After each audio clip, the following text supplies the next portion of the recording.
Hi dears, ഇന്നത്തെ വീഡിയോയിൽ ഈ കാണുന്നത് ഫ്യൂസിയ അല്ലെങ്കിൽ ഡാൻസിങ് ഡോൾ എന്ന് പറയുന്ന പ്ലാന്റ് ആണ് കേട്ടോ. ഏകദേശം 2000-ലധികം സ്പീഷീസ് ഉള്ള ഒരു പ്ലാന്റ് ആണ് ഫ്യൂസിയ എന്ന് പറയുന്നത്. ഈ പ്ലാന്റ് വളർത്താൻ ചില ആളുകൾ വളരെയധികം ബുദ്ധിമുട്ടുകയും ചില സ്ഥലങ്ങളിൽ നല്ല രീതിയിൽ വളർന്നു നിൽക്കുന്നതായിട്ടും കാണാം. ഇതിൻ്റെ ഏത് വെറൈറ്റീസ് ആണെങ്കിലും നമ്മൾ നടേണ്ടത് നന്നായിട്ട് വെള്ളം വാർന്നു പോകുന്ന, എന്നാൽ പോട്ടി മിക്സിൽ ചെറിയ രീതിയിൽ തണുപ്പ് നിൽക്കുന്ന ഒരു പോട്ടി മിക്സിലാണ്. അതിന് കൊക്കോപീറ്റും മണ്ണും ഒക്കെ ചേർന്നിട്ടുള്ള ഒരു മിശ്രിതമാണ് ഏറ്റവും നല്ലത്.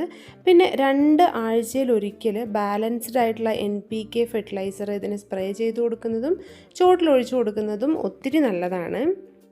NPK വാങ്ങുമ്പോൾ 19-19-19 എന്ന റേഷ്യോയിലുള്ള NPK വളങ്ങൾ വാങ്ങി ഇതിന് സ്പ്രേ ചെയ്യുന്നതാണ് കേട്ടോ ഏറ്റവും നല്ലത്. പിന്നെ പൊട്ടാഷിൻ്റെ അളവ് കൂടിയിട്ടുള്ള ഫെർട്ടിലൈസേഴ്സും കൊടുക്കുന്നത് ഒത്തിരി നല്ലതാണ്.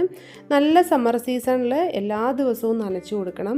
മേൽമണ്ണിൻ്റെ നനവ് നോക്കി നനവ് കുറയുന്നതിനനുസരിച്ച് നനവ് കൊടുക്കുന്നത് നല്ലതാണ്. എന്നാൽ മഴക്കാലത്ത് ഒത്തിരി നനയ്ക്കുകയും ചെയ്യരുത്.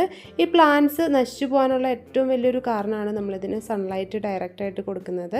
ഡയറക്റ്റ് സൺലൈറ്റിൽ ഒരിക്കലും ഈ പ്ലാന്റ് നല്ല ഹെൽത്തി ആയിട്ട് വളരില്ല.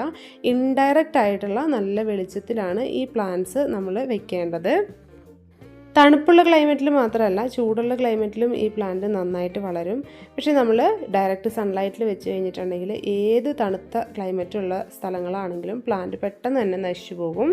ഫ്യൂസിയ പ്ലാന്റ്സ് വാങ്ങുന്നവർ ഈ കാര്യങ്ങളൊന്ന് ശ്രദ്ധിക്കുന്നത് ഒത്തിരി നല്ലതാണ്. വെള്ളമൊക്കെ ഒഴിച്ചു കൊടുക്കുമ്പം ലൈറ്റായിട്ട് സ്പ്രേ ചെയ്ത് നനയ്ക്കുന്നതാണ് ഏറ്റവും നല്ലത്. ഇതിൻ്റെ ലീഫൊക്കെ കുറച്ച് സെൻസിറ്റീവ് ആണല്ലേ, അതുപോലെ തന്നെ കുറച്ച് നനവും തണുപ്പും ഒക്കെ നിൽക്കുന്നത് ഇഷ്ടമുള്ളൊരു ചെടിയാണ്. അത് ഓവറായിട്ട് വെള്ളം കെട്ടി നിൽക്കാതെയും നമ്മൾ ശ്രദ്ധിക്കുക. ഈ കാര്യങ്ങളെല്ലാം നമ്മൾ ശ്രദ്ധിച്ചു കഴിഞ്ഞാൽ ഫ്യൂസിയ നല്ല രീതിയിൽ വളർത്തിയെടുക്കാനായിട്ട് പറ്റും. അപ്പോൾ ഫ്യൂസിയയുടെ 2 വെറൈറ്റീസാണ് നമുക്ക് സെയിലിന് റെഡി ആയിട്ടുള്ളത്.